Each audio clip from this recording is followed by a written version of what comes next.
Welcome to This Explainer. We're asking a fairly massive question today. The end of affordable Ireland. Right, let's not hang about, let's get straight into the hard reality of it. If we look at the numbers, we are talking about the absolute bare basics of survival here. Keeping a roof over your head, keeping the lights on, and getting the big shop sorted. The massive spikes you're seeing in rent, energy, and groceries, well, they aren't luxuries, are they? These are daily necessities taking a fair whack out of wages. Working families all over the country are absolutely feeling the pinch. I mean, every single time you tap your card at the till or open a lecky bill, the numbers are just going in one direction, and it is relentless. But to really get a handle on how severe this squeeze is on the ordinary worker, we kind of need to step back a bit and get some context. So, let's look at old Ireland versus today. To figure out exactly how we got here, we've got to understand the massive shift in our baseline expectations. You know, a generation ago, the path seemed pretty straightforward. You kept your head down, did the work, and a stable life generally followed. You'd hit those affordable milestones, maybe buy a semi-D, run a car on a normal income, and you were grand. But today, it's just relentless costs and delayed lives. You can put in that exact same effort, get the education, do the hard graft, and it still leaves the squeezed middle fighting just to stay afloat. It's like the goalposts haven't just been moved, they've been taken off the pitch entirely. So where is the money actually bleeding out? Let's break down these non-negotiables.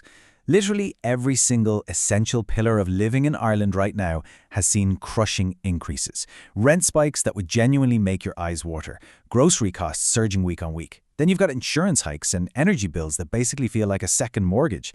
And let's be real, you can't exactly opt out of heating your home in an Irish winter unless you fancy wearing 3 jumpers indoors. These are fixed costs, and they're just eating working families alive. This breakdown really shows you the sheer scale of the squeeze. Just imagine your hard-earned monthly wage as a pie. Think about how much of a middle-income earner's take-home pay is instantly swallowed up the very second it hits the bank account. Rent, energy, insurance, and the food shop absolutely devour the vast majority of it.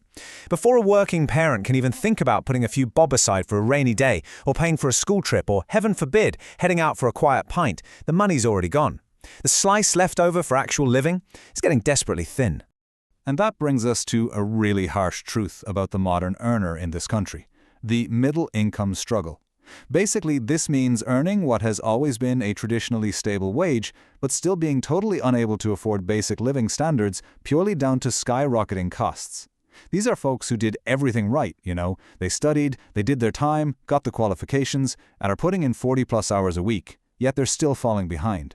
It completely shatters the old illusion that a standard, decent wage guarantees any sort of financial security in Ireland today. Which brings us to the reality of when good jobs fall short. It leads us to a pretty difficult realization about the actual value of traditional employment right now. As the source material starkly points out, good jobs are no longer enough. Just let that sink in for a second, because it's a massive societal shift.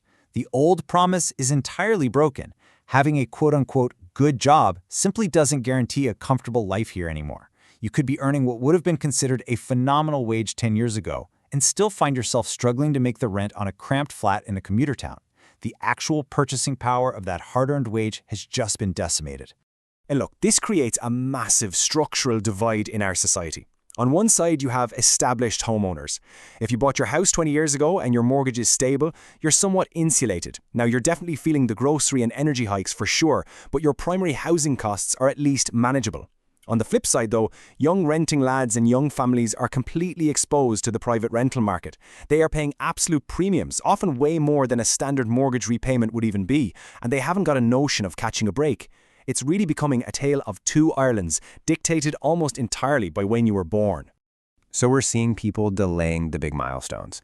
But what is the actual day-to-day human cost of all this financial pressure? Well, it's life itself being put on hold. We are seeing exactly what's happening to a whole generation right here. In their 20s, they're locked in a relentless rent struggle just to stay anywhere near where the work is. Moving into their 30s, right when they traditionally should be getting the keys to a house, we're seeing massively delayed homeownership because trying to save up a deposit while paying astronomical rent is practically impossible. And then into their 40s, delayed family planning. People are actually pushing back having kids or deciding not to have them at all, simply because they just don't have the financial security or even the physical space to do it. The major milestones of adulthood aren't just shifting a bit, they're being pushed years down the road. Which leaves us with a fairly haunting question for the future. If the working family is entirely priced out, is Ireland becoming completely unaffordable in the long term? And honestly, who exactly is this economy for? If doing everything right still leaves you struggling just to keep your head above water, we really have to ask ourselves what kind of society we're building. It's a crucial question we all need to reckon with. Thanks a million for joining me for this explainer.